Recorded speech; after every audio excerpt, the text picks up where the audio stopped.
want to introduce this great panel. To my right, Peter Bain is a senator from Canada and chair of the Standing Committee on Foreign Affairs and International Trade. Good to have you here. I guess French, German, and English speaker, so we might... I got Spanish too. Spanish too, wow. Andy Kim, Senator Andy Kim of New Jersey, ranking member on National Security and International Trade and Finance Subcommittee. Senator Kim, good to have you. Thanks for having me. Hilda Bentele as a member of European Parliament from Germany and an author or co-author of critical minerals legislation. It's good to have you. Thank you. And Matthias Berninger, Executive Vice President and Head of Public Affairs and Sustainability and Safety at Bayer. Good to have you as well. Nice to meet you. Senator Kim, wanted to kick it off with you. I mean, we see in this Trump foreign policy that's emerged, even though it's confused allies, perhaps flummoxed, some of the folks that are here who are trying to meet with the administration and get an understanding. One through line that we do see is extraction, both rare earths, hydrocarbons. It's been a theme, of course, in Greenland, in Venezuela, in Ukraine, even dating all the way back to the beginning of the administration. How are you looking at this from an oversight perspective? Is there a coherent strategy that you're seeing from the administration? No, there's no coherent strategy. I mean, look, what we see is it's focused on extraction so much because this is a transactional president. You know, this is a transactional administration. So this is something tangible that they can kind of think through and figure out, you know, how it is that they can amass more. But they have not thought about strategically, how much do we need? They have not thought about how can we sustain this for the long run, because this is not about just sort of a one-time accumulation of rare earth minerals and elements. This is about trying to usher in a new era of innovation technology that's going to be continuing to grow and expand for decades to come. And so that's the lack of strategy that they have. And it's become very unmooring for us. And it's very much at odds now with so much of what they've done to dismantle or at least strain multilateralism in terms of American foreign policy. So in many ways, they're causing all this strain on multilateralism, but then now on something that they feel is important, they are now trying to reorganize it. And I think they're starting to see the challenges of what's happening when they've burned so many of the bridges with our closest allies and our partners. Well, Peter, I wanted to see if you could speak to that as well, Senator Beam, just on the U.S. approach, especially coming out of this critical minerals summit. Politico and other outlets I know reported, of course, the U.S. was trying to press some of the allies to sign a statement giving up some of their critical earth repositories. How are you reacting from the Canadian perspective? Obviously, Prime Minister Carney is out there with a very aggressive approach to mobilizing the middle powers to chart their own path. Well, we did not sign on, and the reason for that is that we believe in partnerships and not necessarily a coercive approach. So we have signed agreements with about 9 different countries, including the U.S., sort of a framework agreement. We have a good one with Germany, for example, and we have a national strategy. And our national strategy has brought in the perspectives of our provinces, because we are a federation, the private sector, so stakeholders, and also our indigenous peoples, because many of the critical minerals, and we've got lots, are on lands that have been theirs traditionally, and on reserve areas as well. And if you're thinking about the Arctic, it's even more critical, because you also have an environmental dimension that you have to consider in any sort of exploitation of resources. Hilda, I saw you. And we're not Greenland. Not Greenland. Okay, that helps clarify things. Hilda, I wanted to come to you because we were talking backstage a little bit about the European Parliament's legislation on rare earths. So the European side was prepared for some of what we saw at the Rare Earth Summit. What is the European approach going to look like going forward? And I saw you also nodding your head on some of the environment extraction costs as well that I'd like to get with Matthias. Yeah, but also on the necessity to have a coherent strategy. What do we want to achieve? And the EU was pretty clear, because we needed more, and the demand is increasing. This is for sure for our digital and green transition. This is what, and at the same moment, we were facing export restrictions from China. So we saw after COVID that we had high dependencies. So we became aware. But our strategy has also different pillars. It is about extraction.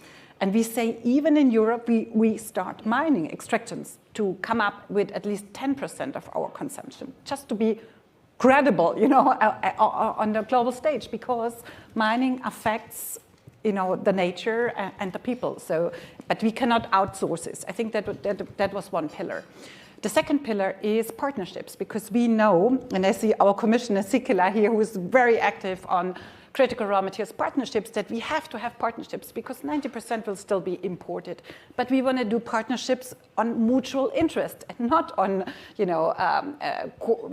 coercion. So, and this is what we are aiming for. But third pillar is recycling. I mean, it's not yet the moment, but let's say in 10, 12 years, we should already now start thinking in circular terms. And the fourth is what you mentioned, innovation, technology, substitution. So we try to keep it broad, and we know where we want to head to. That's the digital and green transformation. That's why we ask our companies, what do you need? How much do you need? Get more diversified. But we try to have a strategy, a coherent strategy about it, and not just to amass, and to kind of own mines or deposits. Well, just when it comes to this approach from the administration, I'd just like to get some quick thoughts from you before I turn to Matthias, perhaps Hilda and Peter and Senator Kim, you can respond as well. Is it enough to just come back to the administration if they are showing maybe a more coercive approach just to say no? Do they respond to the partnership language that perhaps you're putting out there? I mean, I'm very transatlantic, from my whole, how I was growing up. So I was suffering from this cut, We consider the United States as our partner. We want to cooperate because they have the business, the mining business, because Europe doesn't have, we have junior miners, but we are actually out of the business. We need strong commercial partners. And I would be glad to see a new, cooperation, because we have a common competitor or even enemy, which is China.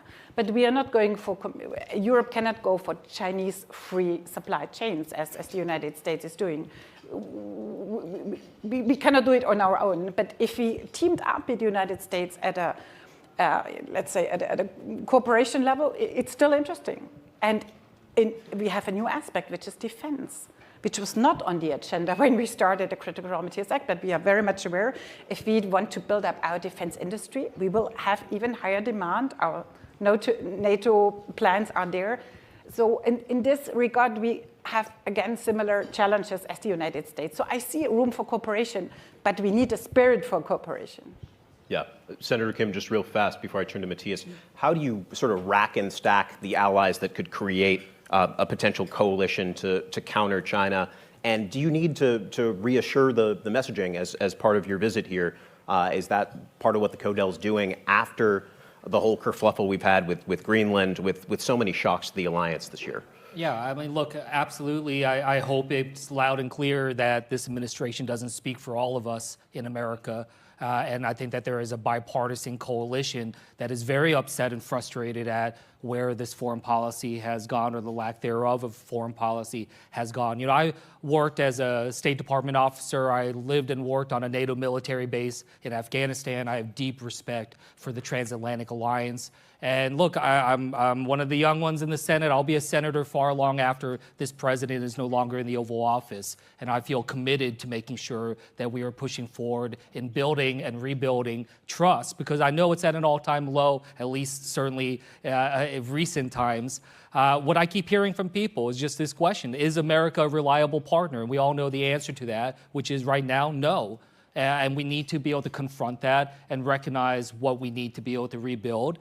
In the Senate, in Congress, I know it doesn't necessarily make it to the front pages, but through the appropriations process, we were able to push back on a lot of the destructive cuts that the Trump administration did, including cuts to medical research and other types of scientific innovation that could be really important in terms of pushing in the innovation that's needed, moving forward on advanced materials engineering, in terms of thinking through waste recovery, or taking the recycling to the next next level. Like we're not going to, I think it's clear, we're not going to outmine China and be able to make up decades worth of lag. We need to invest in innovation. And I do think that we have a coalition, bipartisan coalition in Congress. And certainly if the midterm elections go a different way, I think you'll see a Congress that is able to step up much more, take on actions like what you saw recently where the House of Representatives voted against the Trump administration in a bipartisan way regarding tariffs with Canada. We saw the same thing in the Senate. You're going to see a lot more of that going forward that hopefully can be able to constrain some of the left and right limits of this administration. But that is something that, as a bipartisan coalition here at Munich, we are hoping to get across to people. Matthias, I wanted to get to you on some of the factors about innovation that Senator Kim was talking about. I know we had a robust discussion backstage about this. Is this a problem that allies in the private sector can partially at least innovate their way out of when it comes to countering China's dominance? Just curious how you see it. I think we have to. So it's not a question of whether we can, we have to, which is why I think we need to be very strategic about it. People talk about mines. I would like to see more conversations about where actually are folks educated to extract rare earth minerals. More than 90% of all people who learn something about it live in China. So we need to think about the full value chain. And we also need to talk about this in very practical terms. So many of you will have experienced an MRI or loved ones have experienced that. Well, in order for that to work, you need gadolinium oxide. There's only one source for gadolinium oxide at the moment, that is China. So it's clearly a choke point. The question is whether we are under chokehold. Bayer roughly makes contrast agents for 1 in 3 MRIs in the world. And what we see at the moment is that if we continue to see this impasse on rare earths, that patients will not get the necessary MRIs in the future because there isn't gadolinium oxide that we can turn into the necessary contrast agents. And these very practical conversations should bring us together. And to do something rare here, to say something positive about the current US administration, phosphorus is a critical mineral that Bayer produces in the United States. It's the only place in the Western Hemisphere where that happens. We operate a fairly large mine in Idaho. And this administration, contrary to the previous two, has actually understood the strategic relevance, has designated phosphorus to be a critical mineral, and also accelerated approval processes. So that is what we need. We can't admire the problem. We really need to work on the solutions. Okay, the practical level not being addressed. Peter, I know you had a hand raised. Well, the practical level, I think, is very important. There have been any number of declarations and statements. We had one coming out of the G7 summit in Canada, and actually an action plan for critical mineral extraction and cooperation. There are others like that too. And in the meantime, we're all looking at making deals. So we in Canada want to work with the United States and with Europe on this, but we're not waiting for the latest US initiative, however it is framed. We're doing our job. That's why we've signed these 9 agreements. That's why we're deepening the discussions. That's why we're looking for investment. And if the Prime Minister were here, he couldn't come because of a tragic shooting in our country. He would be making deals in the rooms here.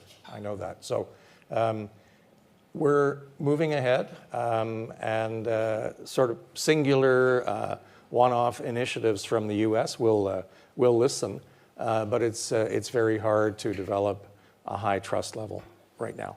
Peter, back of the cocktail napkin sketch, if you would, for the folks in the pub. What's in the 9 agreements? And I know you can't speak for the Prime Minister, but if he were here, patting backs and pounding shoulders and shaking hands, what would be the priorities on critical minerals? The priority for us would be to get more investment into Canada, and also for us to develop extraction techniques that are sustainable in an environmental sense. Much of the critical mineral wealth in Canada is in the far north. It's very difficult to get to.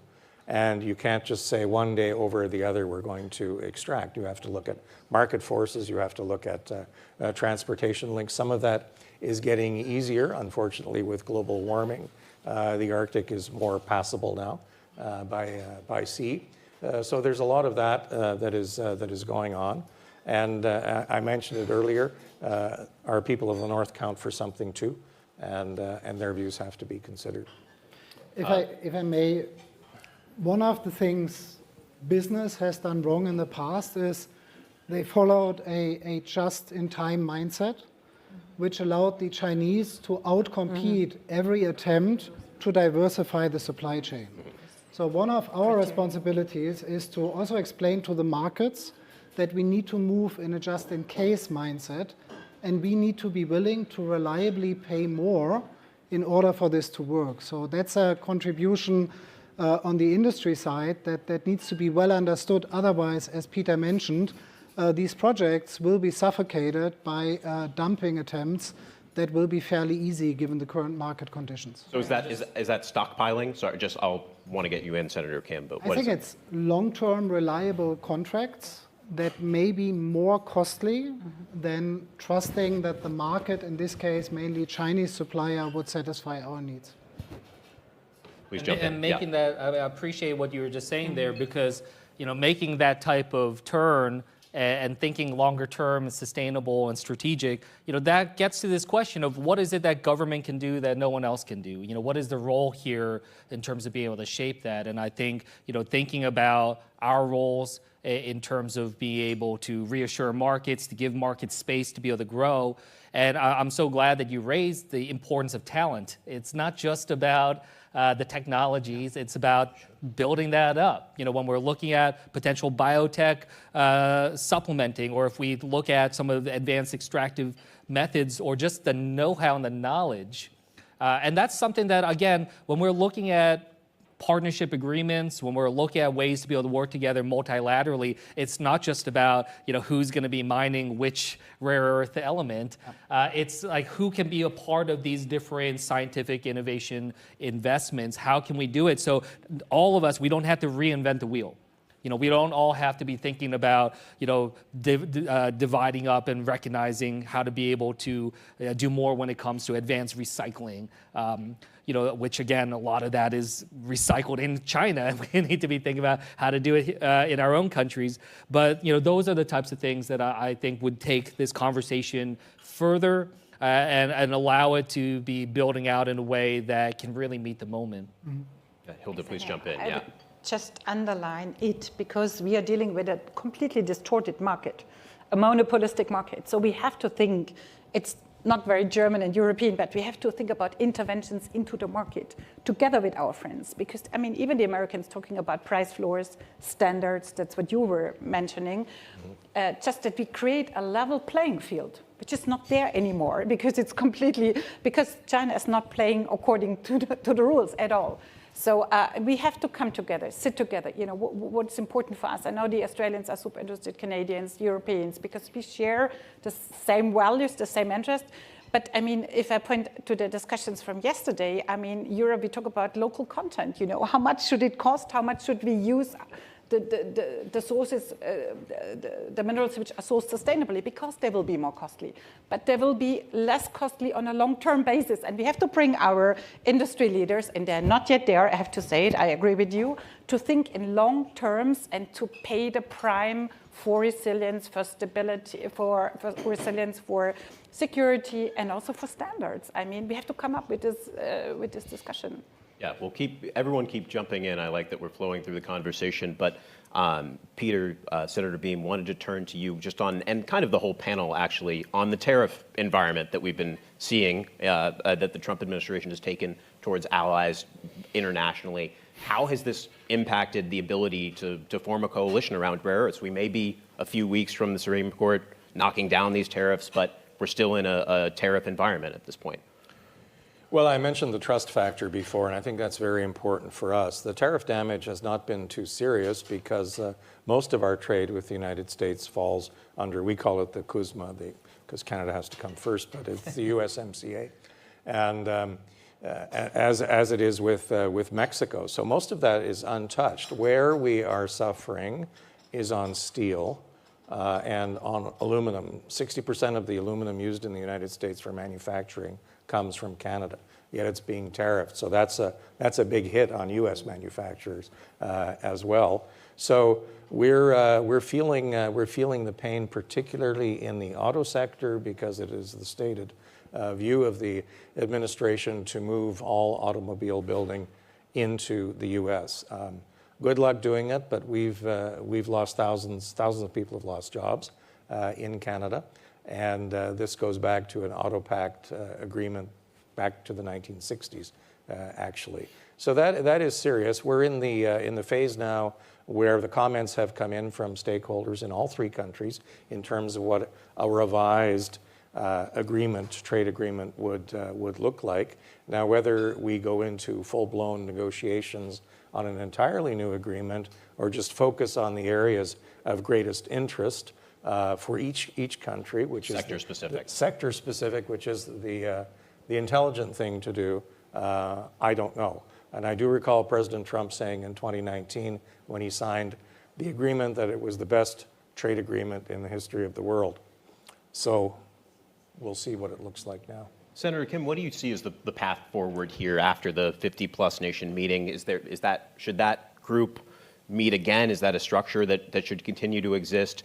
Is there a track two, perhaps, with CODELs and events like these? What are you looking for in the next few months, the road ahead with allies? Look, I mean, I think having some multilateral space is always good, but just meeting for meeting's sake is not the point, though. And so laying out a sense of objectives that we're trying to get towards, I think, is key. And something that, I think we would all benefit from in terms of that kind of thinking. But, as the senator was mentioning, I think the tariffs have shown just that sense of unreliability. And so there's this question I often ask, which is just, what's the value of the American handshake right now? And I think we know that it's not well valued right now. It's not something that carries the kind of weight that it should. So people are wondering, well, why do we continue to stay in these types of arrangements? And then look, the other question is about China, about the United States' own engagements, what's going to come out from President Trump's visit to China in a couple months. I know many other leaders have been traveling or hosting, and that kind of question. So, it's not just something that's totally in our control. There's going to be, if Donald Trump is opened up the bilateral door for much more of this, as he did through the tariffs, then you see China starting to use that play much, much more as well, because that's been their bailiwick. It's where they are strongest. So, I'm not sure exactly where things come out next. I think it's good that we're able to come, and it's why we wanted to show our support here at Munich and to be able to engage. And the last thing I'll just say, again, is in the U.S. Congress, we are having our own efforts, our own track in terms of engaging with what comes next when it comes to critical minerals and rare earth. And that's something that I'm trying to do a lot more of between legislatures, between capitals. So if that is of interest to people in this room, people watching, let's make sure we're connected in. Because again, we don't have to put all of our eggs in one basket, especially when that basket is held by Donald Trump. Well, I just want to follow up on that real quick, and I'd like the panel to jump in on this too. I mean, you just said, what's the value of an American handshake? I mean, even as the CODEL coming here, do you feel like that's in doubt? Is it harder to do work on a space like this that's crossing so many sectors when the Trump can put out a Truth Social post that'll blow up months of work? Yeah, look, I mean, in the same way that everyone up here has talked about some of the challenges with the tariffs and the transactionalism, and we feel it within our own domestic politics, right? Like right now, I'm trying to get this president to move forward on funding that he froze on something called the Gateway Tunnel, which is this incredibly important infrastructure project with New York City.